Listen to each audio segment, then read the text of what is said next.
चाहता हूँ कि हमारे जो सब्सक्राइबर्स हैं वो जनरली ऐसे लोग हैं जो कि मार्केट में पिछले 2-3 साल से हैं, जो यंगस्टर्स हैं या जो फर्स्ट टाइम मार्केट के अंदर में आए हैं और जो मार्केट से बहुत आशा लेके आए हैं कि यहाँ तो बहुत पैसे कमाई होती है।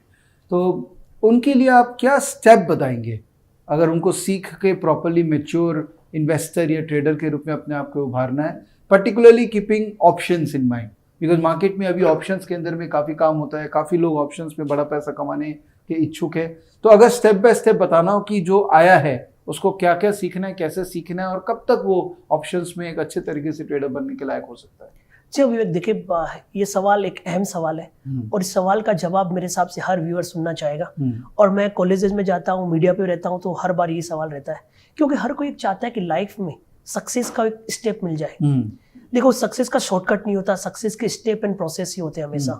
और मेरे हिसाब से यदि आपको किसी फील्ड में जाना है तो पहले तो उसका कॉन्सेप्ट सीखना जरूरी है। मैं एक सिंपल सा उदाहरण देना चाहता हूँ। यदि आप टेक्सटाइल बाजार में काम करना चाहते हैं तो आपको ग्रे, कॉटन, यान ये क्या होता है वो नहीं मालूम होगा तो आप उस बाजार में आपको कोई निकाल के नहीं देने वाला है, क्योंकि वहां पे बड़े से बड़े सुरखान बैठे हैं। सही बात है। तो इसी बाजार में, जिस बाजार में आप आ रहे हो, आप अकेले नहीं हो। और बाजार डेरिवेटिव्स और ऑप्शंस की बात करें तो ये जीरो सम गेम है। यानी कि आपको यदि जीतना है तो किसी को हारना पड़ेगा और किसी को हराने के लिए आपको दूसरे से एक्स्ट्रा स्मार्ट होना पड़ेगा। और उस स्मार्टनेस तभी आएगी जब आपके पास कुछ कॉन्सेप्ट है, आपको उसका बिहेवियर मालूम है और आप कुछ सीख के अपने आप को अपडेट करते हैं। देखिए, अपडेट करना भी बहुत जरूरी है। मैंने यदि कोई चीज 6 महीने पहले सीखी है, जरूरी नहीं कि वो 6 महीने वाली चीज अब वर्क कर जाए, क्योंकि मार्केट में अपडेट करना सबसे इंपॉर्टेंट है। आप बिजनेस की बात करें, उसमें भी अपडेट करना जरूरी है।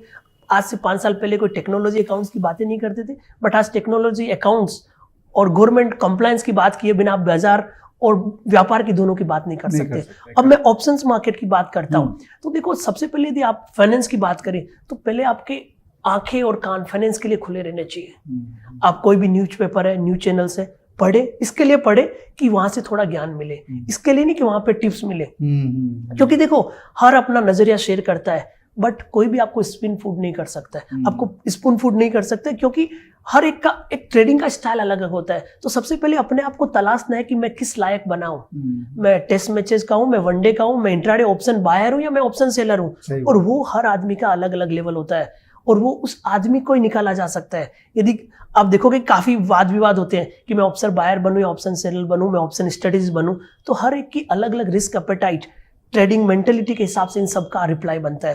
अब ऑप्शंस के मार्केट की तरफ फोकस करें तो यहाँ पे लर्निंग में सबसे पहले तो ये देखें कि बाजार क्या है, बाजार का ट्रेंड क्या है। अब ट्रेंड कहाँ से है? आप कोई भी डेटा से देख सकते हो कि बाजार में पिछले कुछ दिनों से क्या हो रहा है, कुछ सप्ताह से क्या हो रहा है, कुछ महीने से क्या हो रहा है। तो उसके लिए बेसिक टेक्निकल जानना भी जरूरी है। जी हाँ, बेसिक टेक्निकल के बिना आपको मार्केट में डिमांड सप्लाई नहीं समझ में आएगा। देखिए, ऑप्शंस देखिए डेरिवेटिव्स में ऑप्शन सबसे ट्रिकी सब्जेक्ट है और ऑप्शंस में आप जब तक ट्रेंड नहीं समझ पाओगे तब तक पैसा कमाना काफी टफ है। क्योंकि ऑप्शन में सबसे बड़ा दुश्मन बायर्स के लिए टाइम डिके, कि आपका प्रीमियम तो खत्म हो जाएगा। और आपके देखिए काफी व्यूअर्स, काफी लोग बोलते हैं हम ऑप्शंस में ट्रेड तो करना चाहते हैं, बट ऑप्शन जीरो हो जाता है। ऑप्शन होता है जीरो होने के लिए। तो आपको ये समझना है कि उस ऑप्शंस का कैसे एडवांटेज ले। मेरी यही सलाह रहेगी कि सबसे पहले तो आप फाइनेंस वर्ल्ड के अंदर एंटर हो, फाइनेंस की कॉमन सेंस समझो, कुछ जो भी इवेंट्स है उसके साथ अपडेट रहो, कौन से स्टॉक्स में क्या हो रहा है, क्या नहीं हो रहा है। बेसिक्स टेक्निकल सीखें कि टेक्निकल में कौन से स्टॉक का ट्रेंड क्या है, इसका अप ट्रेंड है क्या, इसका डाउन ट्रेंड है क्या। अब मैं जैसे निफ्टी के एग्जांपल पे आता हूँ या बैंक निफ्टी के एग्जांपल पे आता हूँ। देखिए, बैंक निफ्टी में 12 स्टॉक्स है, तो पहले थोड़ा बहुत तो कॉमन सेंस रखे कि इन 12 स्टॉक्स में क्या है। जैसे उदाहरण की बात करूं कि एचडीएफसी को फुटसी में इंडेक्स में नहीं ले रहे, तो कहीं ना कहीं ये चीज ध्यान में रहेगी तो आपको समझ में आएगा शायद इस वजह से एचडीएफसी बैंक में शायद मोमेंटम नहीं आए, या फिर मालूम चला कि आरबीएल बैंक में कुछ कोई नेगेटिव न्यूज आ गई या कहीं एक्सपोजर है, तो यदि वो बैंक निफ्टी का यदि स्टॉक है तो कहीं ना कहीं शायद वहां पे प्रेशर आएगा, तो वो बैंक निफ्टी को नहीं चलने देगा। तो आपको ये ध्यान रखना है कि मेरे को कॉल ऑप्शन में ज्यादा तेजी नहीं करनी है यदि मेरा बड़ा व्यू हो। देखिए, इंट्राडे व्यू है वो लॉन्ग टर्म व्यू और मीडियम टर्म व्यू से चेंज हो सकता है, बट पहले ये समझना है कि आपका डायरेक्शन और व्यू क्या है। और दूसरा, उसके बाद में ऑप्शंस के डेटा देखें, कहाँ पे बायर ज्यादा है, कहाँ पे सेलर ज्यादा है, कौन सी स्ट्राइक पे हाईएस्ट पुट है, कौन सी स्ट्राइक पे हाईएस्ट कॉल है। और दूसरा मैं बताऊं, काफी लोग बोलते हैं ऑप्शंस का प्रीमियम कौन बनाता है। देखिए, कोई नहीं बनाता, ये एक सेंटीमेंट है। एक आदमी खरीदता है तो एक आदमी बेचता है, और उसी सेंटीमेंट को आपको समझना है, तभी इस मार्केट में आप विनर हो सकते हो। बट उस सेंटीमेंट के लिए आपको अप्रोच बहुत जरूरी है। क्योंकि देखिए काफी लोग बोलते हैं कि मार्केट तेजी लग रही है तो मैं जाके कॉल लूं, और मैं बताऊं आपको 90% लोग ऑप्शंस में ट्रेड करते हैं बट उनको ये नहीं मालूम कि ऑप्शंस होते क्या है, वहां पे क्या डेल्टा होता है, क्या थीटा है, क्या वेगा है, यदि मान लो वीकेंड है तो क्या इफेक्ट हो सकता है, यदि कोई इवेंट आया तो ऑप्शंस में क्या हो सकता है, उनको ये मालूम है प्रीमियम घटता है, प्रीमियम बढ़ता है, थर्सडे को वोलेटिलिटी होती है। बट उसी चीज को यदि वो कॉन्सेप्ट और प्रोसेस के साथ समझे तो मेरे हिसाब से तभी रियल नतीजा, परिणाम और मुनाफा बन सकता है।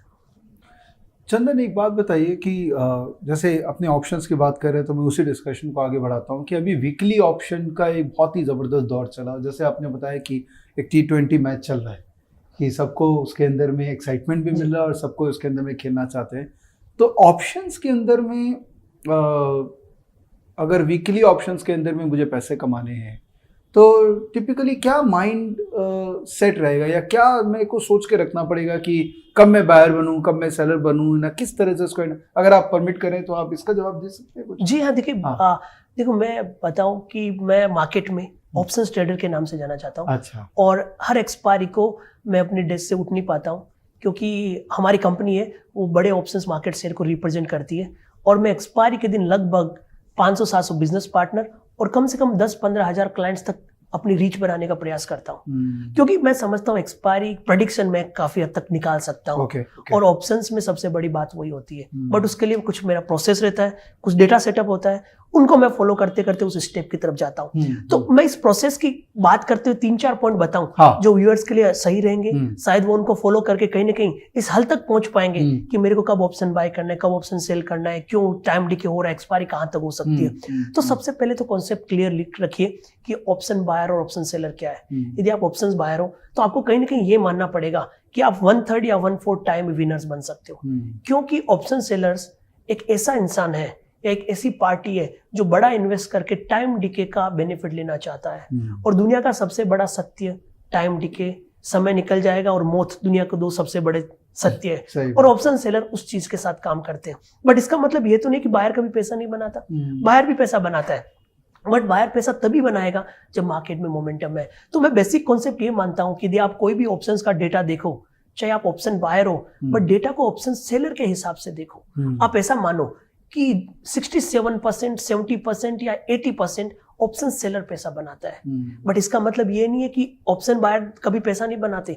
और मैं आपको बताऊं कि मैं वेडनेसडे और थर्सडे को ऑप्शंस बाय रिकमेंडेशन ज्यादा करता हूं, बाकी दिन ऑप्शन सेलर या स्ट्रेटेजी ज्यादा रिकमेंड करता हूं। जबकि आप देखोगे कि एक्सपायरी के दिन ऑप्शन बाय करना सबसे ज्यादा रिस्की होता है क्योंकि वहां पे डीके होता है। बट जितने ज्यादा लोग इन्वॉल्व हो रहे हैं, आप देखोगे कि एक्सपायरी के दिन बैंक निफ्टी में 15 से 20 लाख करोड़ का टर्नओवर होता है और वहां पे वोलेटिलिटी रहती है। और यदि बैंक निफ्टी में 200-300 पॉइंट ज्यादा वोलेटिलिटी है तो आप ऑप्शंस बायर बन के पैसा बना सकते हो। बट आपके पास पहले तो डायरेक्शन क्लियर होना चाहिए। तो मैं सबसे पहले क्या करता हूं कि मार्केट खुलने से पहले वेडनेसडे क्लोजिंग या वेडनेसडे सेकंड आपके हिसाब से मैं पहले ये देखता हूं कि मेरे को अगले दिन तेजी करनी है या मंदी करनी है। देखिए ऑप्शंस लेना मतलब कॉल लेना या पुट लेना, पहले ये फाइंड आउट करना जरूरी है। तो कॉल लेना या पुट लेना, उसके लिए मेरे को ये देखना पड़ेगा मेरे को तेजी करनी है या मंदी करनी है, और उसके साथ मैं कंक्लूजन निकालता हूं कि तेजी कहां तक या मंदी कहां तक। तो मैं सबसे पहला एक कॉन्सेप्ट फॉलो करता हूं, वॉल्यूम वेटेज एवरेज, क्योंकि हम मानते हैं कि डेरिवेटिव्स एक जीरो सम गेम है। किसी को हारना है तो किसी को जीतना होगा, या किसी को जीतना है तो वाइस वर्सा। तो मेरे को यदि पैसा बनाना है तो किसी को लगेगा तो ही पैसा बनेगा। तो मैं सबसे पहले ये कॉन्सेप्ट देखता हूं कि इस पूरे सप्ताह में क्या हुआ है। यदि इस पूरे सप्ताह में मंदी है और मार्केट नहीं रिकवर हो रहा है तो मेरी धारणा ये रहती है कि 60-70% मार्केट एक्सपायरी के दिन मंदी की तरफ ही सेटल होगा। वहीं आप देखोगे यदि पूरे वीक में मार्केट तेजी की तरफ रहा तो चांसेस यही रहते हैं कि लास्ट थर्सडे को भी शायद मार्केट का रुझान तेजी की तरफ। देखिए ये एक 100% सत्य नहीं है, बट एक लॉजिक और थंब रूल है जो हमें एक आंकलन दे देता है कि हमें कॉल बायर बनना है या पुट बायर बनता है।